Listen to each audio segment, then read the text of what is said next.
שלום וברכה מוריי ורבותיי, ערב שבת שלום, שבת פרשת נשוא, וערב חג השבועות שחל בשבת הזו. שבת תהיה ערב חג השבועות.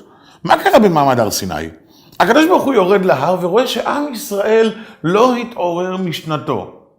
ומאז, כותב המגן אברהם, כולנו בכל שנה ערים כל הלילה בכדי לכפר על אותו עוון נוראי. אבל רק שנייה, רבותינו הקדושים, למה להישאר ערים כל הלילה אם הבעיה הייתה רק שלא קמנו בזמן? נשען כל הלילה ונקום בזמן. באמת יש כמה מהאחרונים שכותבים שאין עניין להישאר כל הלילה, אלא להיות ערים לפנות בוקר. אבל רק וכל עם ישראל נהגו, גם על פי הפשט וגם על פי הקבלה, להישאר ערים כל הלילה, כי תשובת המשקל, מה תשובת המשקל על כך? אומר לך הקדוש ברוך הוא, לא הפריע לי שלא הגעתם בזמן למעמד הר סיני, הפריע לי שהצלחתם להירדם בלילה הזה.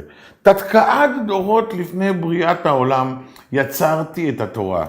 כבר בבריאת העולם אמרתי, יום השישי ויחולו השמיים והארץ, התניתי עם השמיים והארץ, לא על יום שישי, אלא על יום ו' בסיוון, שבו יקבל עם ישראל את התורה. מאות ואלפי שנים של הכנות, והנה מגיע הרגע הגדול, ואתם לילה לפני זה מצליחים להירדם? על כך לא יסולח ולא יכופר.